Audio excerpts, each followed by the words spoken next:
Bonjour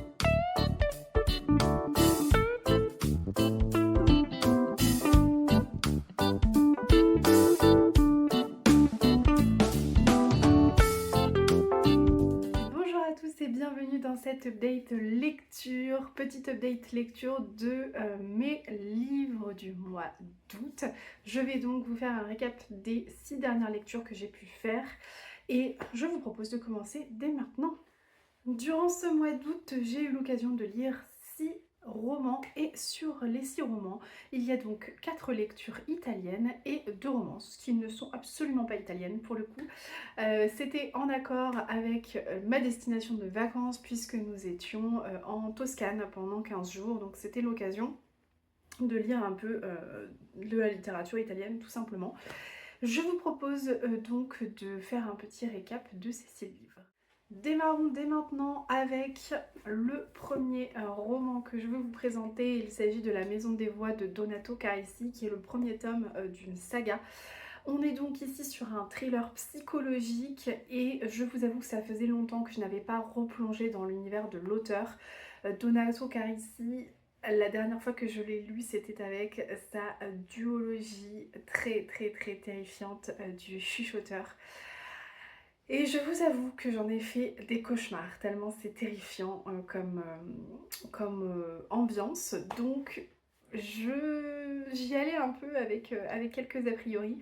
Mais avec La Maison des Voix, Carisi va droit au but. On est plongé dans l'intrigue dès les premières pages, ça démarre à toute vitesse. Pietro Gerber, psychologue pour enfants spécialisé dans l'hypnose, se retrouve confronté à Anna Hall, une jeune femme originaire d'Australie qui affirme avoir été témoin d'un crime et plus encore, elle affirme avoir été la tueuse dans l'histoire. À travers ses investigations et ses séances d'hypnose, Pietro Gerber va exhumer des souvenirs enfouis, des souvenirs qui sont très troublants et un petit peu manipulateurs également. Le roman est très court, les chapitres sont extrêmement nerveux, l'ambiance devient oppressante petit à petit. Malgré ça, j'ai quand même regretté un peu de contexte et d'explications, notamment pour une novice comme moi, puisque moi j'y connais pas grand chose en psychologie et en psychiatrie. Je trouve que le roman aurait gagné en visibilité, aurait gagné à être détaillé, aurait gagné en compréhension en fait. Si on avait eu quelques détails supplémentaires, ce qui n'est pas forcément le cas ici, c'est un peu dommage. Mais malgré tout et malgré ce manque-là, l'écriture de Carisi, elle est addictive, elle est efficace. Chaque révélation surprend. La lecture est intense, moins effrayante que le chuchoteur, mais ça c'est plutôt une bonne chose, je vous avoue, et ça donne clairement envie de poursuivre la saga. Donc normalement, je continuerai. Il y a certaines zones d'ombre, certains passages un peu rapides, mais malgré tout, on est entraîné dans un univers glaçant où le suspense ne relâche jamais son emprise et c'est vraiment ce qui est appréciable chez cet auteur. Entre secrets enfouis, manipulation, mystère psychologique, Donato Carisi confirme sa maîtrise du thriller psychologique et si vous aimez être tenu en haleine, celui-ci devrait vous plaire. Deuxième retour lecture, encore une lecture italienne, Retour à Monte Chiaro de Vincent Engel. Toute l'histoire se passe en Italie, mais l'auteur est belge. Malgré tout, ça reste un livre plutôt italien. Vous le savez, j'ai toujours eu un faible pour les grandes épopées romanesques qui traversent le temps, les générations. Et Retour à Monte Chiaro en est un très bel exemple. J'avais découvert l'auteur avec Le Miroir des Illusions, un roman que j'avais écouté à l'audio, que j'avais bien aimé, que j'avais trouvé assez intéressant, mais que j'avais trouvé quand même relativement longuet. Mais je voulais retenter le coup avec l'auteur en sachant que ce roman fait partie de mon challenge Lisons des reliques sur 2025. Ça fait quand même plus de 10 ans que j'ai ce livre dans ma palle, donc il était quand même grand temps que je le lise. Dans ce roman, Vincent Engel nous entraîne au cœur du village de Monte Chiaro qui va être le théâtre de destins croisés et de lutte de pouvoir où vont s'affronter ou s'allier, selon les époques, deux familles, les Della Rocca et les Coniglio. Le récit s'ouvre avec le comte Della Rocca qui recueille un orphelin, Adriano, geste fondateur qui va sceller des tensions et des fidélités au cours des décennies à venir. La fresque s'étend sur plusieurs générations. Dans la deuxième partie, on se retrouve complètement plongé dans l'univers du fascisme, quand les idéologies, les ambitions et les rancunes personnelles vont se confondre avec la grande histoire, avec un grand H. Et la troisième partie nous plonge dans les années de plomb, donc il me semble que c'est les années 70, 1970, où Laetitia, arrière-petite-fille du comte Della Rocca, hérite, bien malgré elle, d'un passé très lourd, mais aussi très fascinant. Ce qui fait la richesse de ce roman, on ne va pas se le cacher, c'est sa dimension historique. Engel balaie quand même plus d'un siècle d'histoire italienne et parvient à montrer comment les bouleversements politiques et sociaux s'ancrent intimement dans les trajectoires individuelles et personnelles. C'est un roman à la fois intime et collectif où les drames familiaux et les blessures de l'histoire se répondent. Du côté du rythme, on va dire que j'ai un ressenti plutôt contrasté. La première partie m'a semblé un peu longue à se mettre en place et assez lente. La seconde partie, qui concerne le fascisme, m'a complètement fascinée et captivée. Franchement, c'était presque impossible à lâcher. Et la troisième partie, le soufflet est retombé un petit peu. J'ai trouvé ça relativement lent, encore une fois. Donc, on est quand même sur un rythme un peu particulier, à la fois lent et à la fois rapide, en fonction des parties dans lesquelles vous vous trouvez. Attention, il faut quand même le souligner, Retour à Monte Carlo est un roman sombre, extrêmement sombre. Certaines scènes sont particulièrement dures, parfois insoutenables, et le sort réservé aux femmes est souvent tragique, marqué par la violence, la domination et l'absence d'échappatoire. Engel ne cherche absolument pas à adoucir son récit, ni à délivrer de messages d'espoir. Il nous plonge dans une vision très brutale, parfois dérangeante, de la condition humaine et des dérives de l'histoire. Donc, ça peut être vraiment très difficile à lire, malgré quelques longueurs et cette noirceur que j'ai eu du mal à supporter. Retour à Monte Carlo reste quand même un récit intéressant de par son ambition et par la manière qu'il a de relier à la fois l'intime et l'histoire avec un grand H, encore une fois. J'ai aimé suivre cette fresque familiale, mais pour moi ce n'est pas la fresque la plus marquante qui m'ait été donnée de lire. Je pense que dans le même genre, il y a des sagas plus frappantes, plus marquantes et peut-être plus passionnantes. Voilà. En tout cas, je pense qu'il peut plaire aux amateurs de récits historiques, denses et aux amateurs aussi de romans choral, parce qu'on a quand même plusieurs points de vue dans cette petite brique. Autre roman historique italien que j'ai eu l'occasion de lire, c'est Luca di Fulvio, bien sûr, Mama Roma. Je ne pouvais pas passer à côté de ce roman pendant mes vacances italiennes, c'était impossible. Luca di Fulvio, pour moi, c'est un incontournable. C'est un auteur que j'aime beaucoup. J'ai été extrêmement triste quand j'ai appris son décès il y a 2 ans, parce que vraiment, c'est un auteur que j'aime beaucoup. C'est un de mes auteurs chouchous. J'ai lu beaucoup de ses romans, je pense qu'à l'heure actuelle mon préféré reste Le Soleil des Rebelles, mais à chaque fois je suis complètement immergée dans ses univers. J'aime ce qu'il nous propose, j'aime sa façon de nous plonger au cœur de l'action, sa façon de créer des personnages qui sont vraiment inoubliables. Et avec Mama Roma, il m'a transportée, ne serait-ce que pendant quelques jours, en plein cœur de l'Italie en pleine mutation. Et donc nous sommes plongés en 1870 à la veille de la réunification italienne où 3 destins vont se croiser dans une Rome en ébullition. Nous avons d'abord Pietro qui est un orphelin adopté par une comtesse républicaine. Nous avons ensuite Martha, une artiste de cirque qui est en quête de ses origines. Et nous avons Nella, la fameuse comtesse flamboyante hantée par son passé qui va adopter Pietro. Dans une ville qui est partagée entre la misère et la révolte, leurs vies vont s'entrelacer au rythme de l'histoire, avec un grand H encore une fois. Luca Di Fulvio a un talent incroyable pour créer des personnages charismatiques et marquants. Pietro et Nella forment un duo vraiment improbable, mais un très très beau duo. Et ce sont tous les deux des personnages extrêmement charismatiques, particulièrement Nella. Enfin, en tout cas, moi j'ai été particulièrement touchée par Nella qui a une répartie cinglante et qui est extrêmement impressionnante. Enfin, il y a certains passages où je trouve que ouais, elle envoie carrément du lourd, notamment le passage dans le cirque où elle va faire une session de voltige et autres. J'ai trouvé ça incroyable et elle a une sacrée force en elle. Martha et Mélo sont également eux aussi très attachants, tout autant charismatiques, peut-être un petit peu moins que le duo précédent, mais quand même globalement ils sont très attachants. J'ai parfois trouvé que la dimension politique du roman m'a semblé un peu trop présente, un peu trop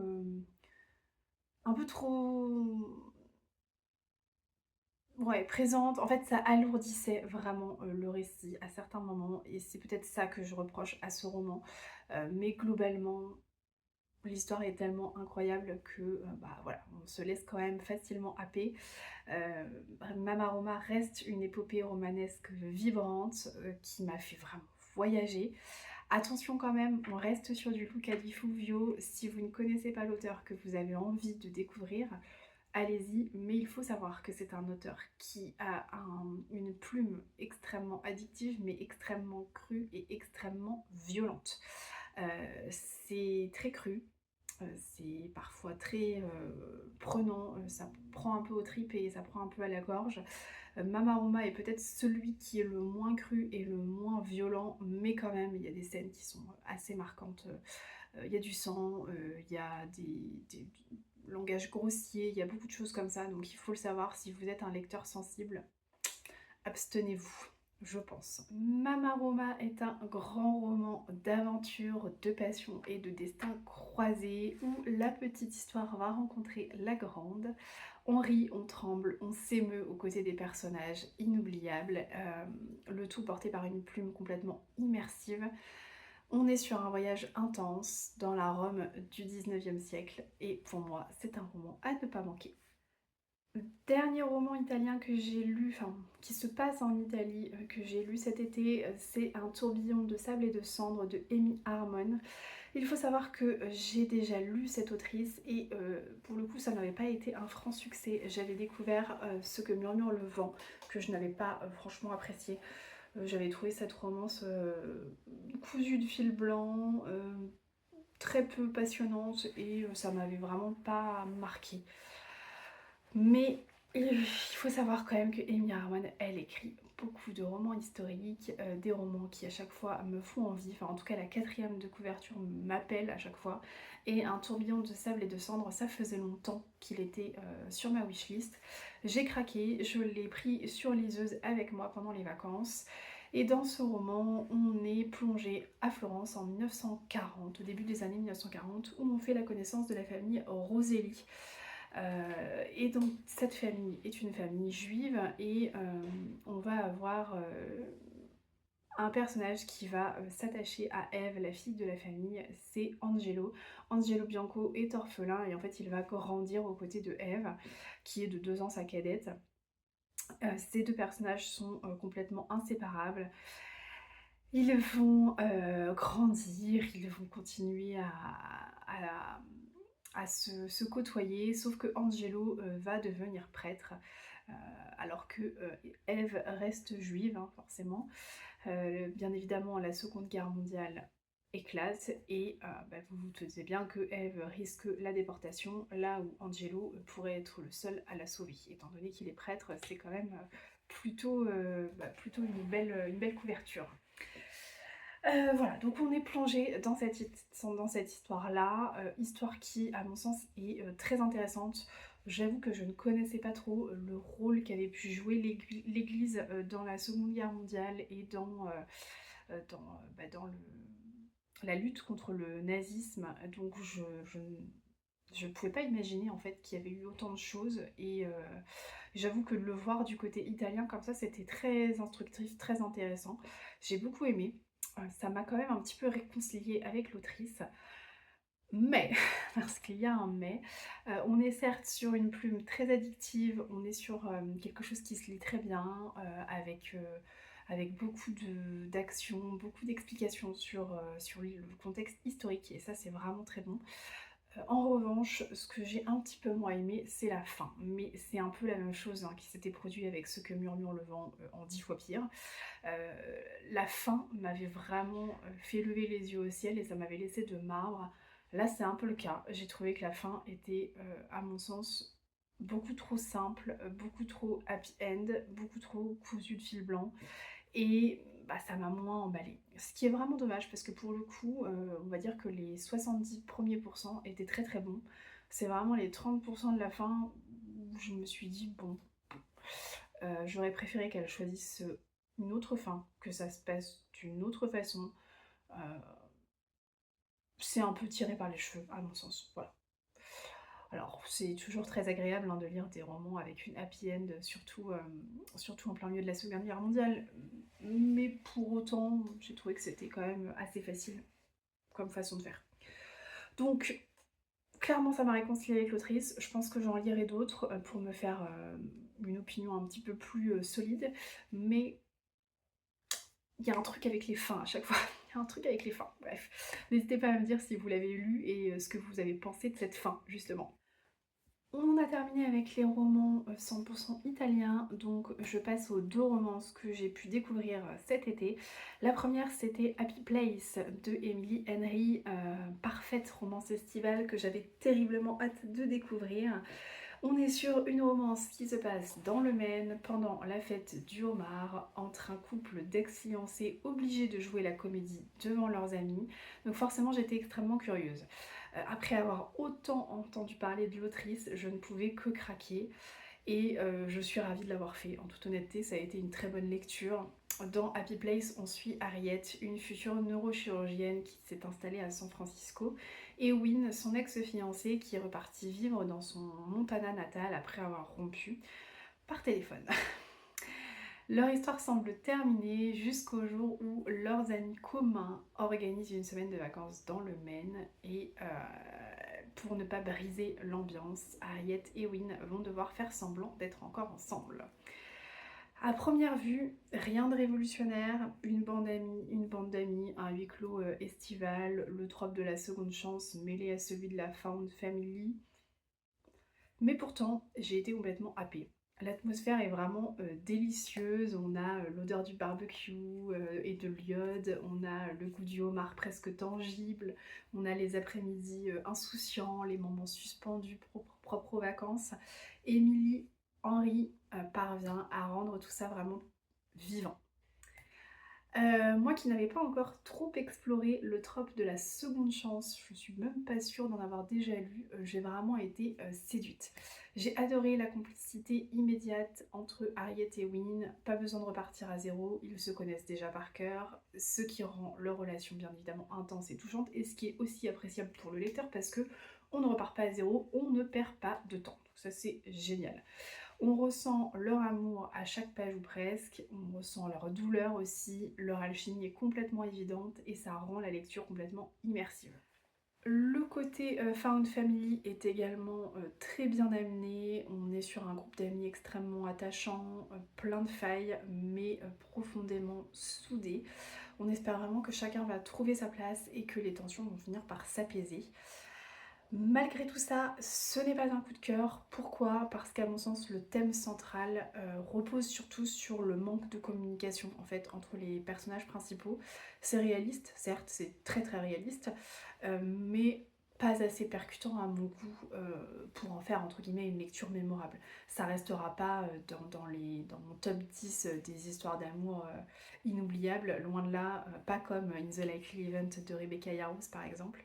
Donc ça reste une romance estivale extrêmement réussie, portée par un duo central bouleversant, très émouvant, une ambiance chaleureuse à souhait, mais on n'est pas sur un coup de cœur. Pour finir, dernière romance, c'est une romance écrite par Taylor Jenkins Reid qui a fait énormément parler. Il s'agit du roman Les Vrais Amours. Moi j'avais découvert la plume de l'autrice avec Les Sirènes de Malibu et j'avais été bluffée par sa capacité à créer un univers si réaliste que l'on a l'impression que les personnages ont réellement existé. Ça m'avait vraiment bluffée. Elle a ce talent rare de donner vie à des personnages de papier qui sont extrêmement charismatiques, extrêmement complexes et profondément humains. Donc j'ai été vraiment curieuse de la retrouver dans un registre un petit peu différent parce que Les Vrais Amours, c'est pas vraiment dans la même veine que Les Sirènes de Malibu, Les Sept Maris d'Evelyn Hugo ou encore Des Jones and the Six. Rien à voir, donc j'avais hâte de voir ce que ça pouvait donner dans une romance. Dans Les Vrais Amours, on suit Emma, une jeune femme qui a vu son monde s'écrouler lorsque son mari Jesse a disparu dans un accident d'hélicoptère. Quelques années plus tard, il me semble que c'est 3 ans plus tard à peu près, après une longue reconstruction, elle a retrouvé un équilibre, elle s'est réinstallée dans sa région natale et elle s'apprête à épouser Sam, son nouveau fiancé. Mais tout bascule le jour où Jesse réapparaît et lui il est resté complètement bloqué dans le temps, il veut reprendre sa vie là où il l'a laissé, en normal, sauf que Emma, elle a avancé. Et donc la question elle est terrible, c'est peut-on aimer 2 personnes à la fois ou que doit-on choisir, qui doit-on choisir, comment ça se passe tout simplement. Le point de départ, il est audacieux, il met immédiatement le lecteur face à un dilemme impossible. Vraiment, ça m'est arrivé plusieurs fois pendant ma lecture de me dire mais qu'est-ce que j'aurais fait à sa place. Enfin, je trouve que c'est très très complexe de répondre à ce genre de questions. On est happé par le récit, c'est très facile de ressentir de l'empathie pour Emma, qui est coincée entre 2 amours véritables et sincères. L'autrice, elle alterne entre passé, présent, offrant des flashbacks pour permettre de comprendre la profondeur du lien qui existe entre Emma et Jessie, tout en construisant bien évidemment la nouvelle histoire d'amour avec Sam.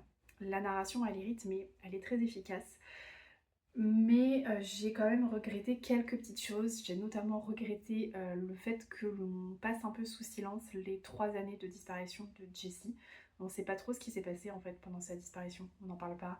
On ne parle pas du stress post-traumatique, on ne parle pas du retour à la vie normale. En fait, ça c'est des choses qui sont complètement occultées pour se focaliser totalement sur l'histoire d'amour. Et c'est vrai que j'aurais aimé un petit peu plus de profondeur de ce côté-là, quitte à rajouter une centaine de pages au récit. Mais j'aurais trouvé que voilà, ça c'était plutôt intéressant en tout cas de tout lier. Là c'est pas le cas. L'auteur a pris ce parti de se dire qu'on se focalisait uniquement sur l'histoire d'amour. La plume de Jenkins Reid, elle est indéniablement fluide et addictive, hein, tout comme dans Les Sirènes de Malibu, ça ne change pas. On tourne les pages avec avidité, c'est extrêmement prenant, mais je n'ai pas retrouvé ce que j'avais tant aimé dans Les Sirènes de Malibu, à savoir cette capacité de l'autrice à créer des personnages qui sont presque tangibles, presque réels. En fait, elle se concentre plus sur le dilemme sentimental que sur la construction d'un monde complètement immersif avec des personnages charismatiques. En résumé, Les Vrais Amours, c'est une romance originale, c'est porté par une idée de départ qui est forte, avec un vrai questionnement sur l'amour, le choix, la fidélité. Mais pour moi, ce n'est pas le roman le plus marquant de l'autrice. Personnellement, j'ai préféré Les Sirènes de Malibu, même si pour moi les deux ne peuvent pas trop se comparer parce que ce ne sont pas du tout les mêmes genres de livres. Mais voilà, malgré tout, Les Vrais Amours, ça reste une jolie lecture, touchante, qui n'atteint pas la profondeur que j'aurais aimé, mais si vous aimez ce genre-là, ce genre de la romance, ça reste quand même une belle lecture à découvrir. On arrive à la fin de cette update lecture. J'espère que tous ces romans vous auront plu, vous auront parlé surtout. J'espère que ça vous aura donné envie de les lire si vous ne les connaissez pas déjà. N'hésitez pas à me dire ce que vous avez lu pendant votre coupure estivale et pendant vos vacances. Si vous êtes arrivé à la fin de cette vidéo, je vous en remercie et je vous laisse mettre un petit drapeau italien en emoji parce que vous aurez compris quand même que c'est la grosse thématique de cette vidéo. Je vous dis à très bientôt pour une nouvelle vidéo. Allez, ciao!